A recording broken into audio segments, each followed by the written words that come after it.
When the Academy for Software Engineering welcomed its first freshman class to a building near the heart of the city's technology industry 2 years ago, its teachers and administrators knew that preparing the students for careers in technology meant preparing them to go to college first.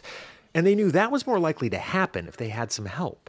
You need additional adults who are going to constantly be in the ear of that student, constantly be looking out for opportunities, resources that might help them take that path towards college. In other words, Principal Seung-yu says college-educated professionals who could serve as role models. It'll still be a little overwhelming for some of our students, but that's where you can come in and help them. So not long after that first freshman class arrived in the fall of 2012, every single student was paired with a mentor.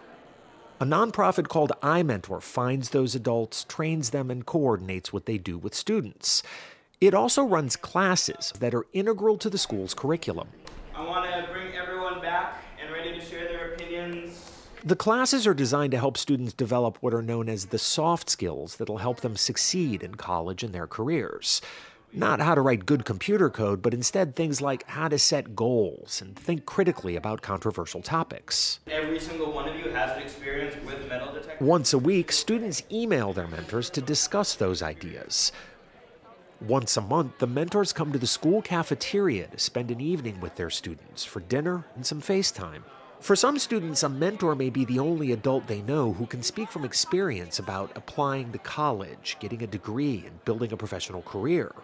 Sophomore Noel Pope says his parents didn't have those experiences. My mom is unemployed, and my dad, he's a cable technician. But Pope's mentor was chief technology officer of a large Wall Street firm. He also shares Pope's passion for math. I want to be a mathematician, so there's probably colleges that I've never heard of that have like really good math courses, and that would be really beneficial for me. So he can like help me with that. Even students whose parents can speak from experience about college and career say they get a lot out of their relationships with their mentors. Freshman Linda Mkapa practically swoons whenever her mentor, Julie Takral, says the name of the social networking company she works for. Teen girls are all over Tumblr, Linda included. Tumblr. They've only known each other since fall, but Mkapa says they're already good friends. And she's already learned a big lesson from Takral. She's taught me that you don't necessarily have to choose what you want to be now. You can definitely change in the future. Like when I came, I thought I would just be set to be a lawyer, and she said that she wanted to be a lawyer when she was my age, but she found other interests that she's happier with, and maybe I can do the same. At the Academy for Software Engineering, the adults pledged to stay with their students for 4 years, and they know they'll have to put more effort into the relationship as students get closer to graduation and start asking for advice on where to go to college, what to study, how to apply. Tim Allen says he's fine with that. He volunteered to be a mentor because he wants to see more African Americans with careers in the tech industry. This kid, he's kind of smart, you know. He's a cool kid to hang out with. Bryce Johnson isn't all that interested in the details of Allen's current job at an ad agency where he works on apps and other technology. But he is very interested in Allen's last job, which was at a firm that makes special effects software. I'm a movie guy. Like, I watch movies. I wonder how in the world they do that.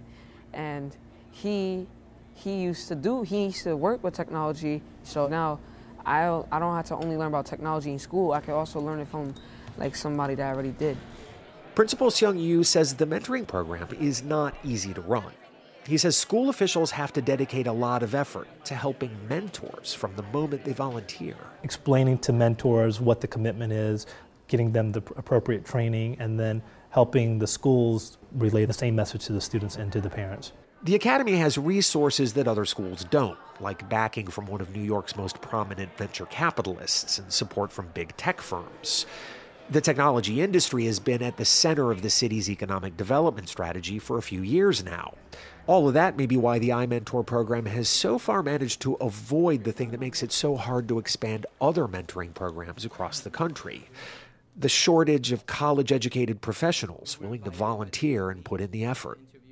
For MetroFocus, I'm Rick Carr near Union Square in Manhattan.